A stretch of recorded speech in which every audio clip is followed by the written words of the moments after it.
मुझे अफसोस है और मैंने गलती की कि मैंने नो मर्सी इन मेक्सिको नाम का वीडियो देखा, जिसे गुरेरो पिता और बेटे का कत्ल भी कहा जाता है। ये बहुत ही डरावना और खतरनाक वीडियो 2018 की गर्मियों में इंटरनेट पर फैला था, जिसमें एक पिता और बेटे को एक मेक्सिकन कार्टेल, जिसे लॉस वेगास कहा जाता है, ने बेरहमी से मारा था। इसे बहुत ही डरावना माना गया है और कुछ ऑनलाइन जगहों पर फैल गया है। वीडियो में दिखाया गया है कि कार्टेल के लोग पिता और बेटे को यातना देकर मारते हैं, शायद पिता के कार्टेल के कामों में शामिल होने या किसी दुश्मन गिरोह से बदला लेने के कारण। ऐसी हिंसा मेक्सिको के उन इलाकों में आम है जहां ड्रग कार्टेल काम करते हैं और अक्सर डर फैलाने या दूसरों को संदेश देने के लिए इसे रिकॉर्ड किया जाता है।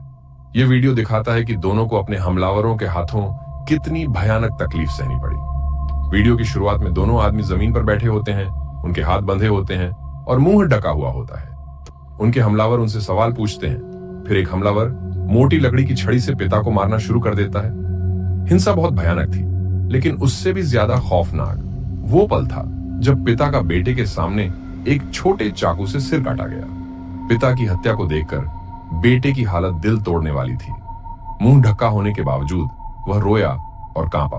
पिता ने विरोध नहीं किया, शायद पहले की मारपीट के सदमे से या उस समय के डर से, या शायद अपने बेटे को भावनात्मक रूप से मजबूत रखने के लिए।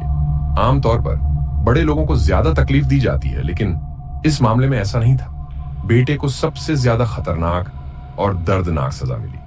उसे तुरंत मारने के बजाय हमलावरों ने चाकुओं से उसके सीने को काटना शुरू कर दिया और उसे दर्द में होश में रखा।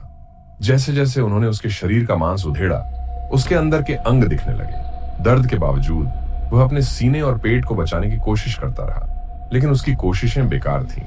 हमलावर और गहरे कटते रहे जब तक उसके फेफड़े और बाकी अंग पूरी तरह से दिखने लगे। आप देख सकते थे कि उसके फेफड़े कैसे हिल रहे थे और बाकी अंग कैसे काम कर रहे थे। वे उसके दिल को हल्के से चुभते रहे ताकि उसे और दर्द हो। अंत में उन्होंने बेटे का दिल उसके शरीर से निकालकर कैमरे के सामने दिखाया, जो अब भी धड़क रहा था। फिर उन्होंने दिल को काट दिया और बेटे के मृत शरीर में फेंक दिया। उनके कटे हुए सिर को उनके हथियारों ने ट्रॉफी की तरह उठाया और अपनी जीत का दावा किया। हथियारों ने कहा कि वे लड़के की मां को सिर भेजेंगे और फिर उसे भी मार देंगे। मैं उम्मीद करता हूं कि कोई भी इतनी भयानक मौत का सामना न करे। उनकी आत्माओं के लिए दुआ करें। फिर मिलते हैं। सुरक्षित रहें और सतर्क रहें। और भयानक वास्तविक जीवन की घटनाओं और हॉरर कहानियों के लिए हादसे और रहस्य को लाइक, शेयर और सब्सक्राइब करें।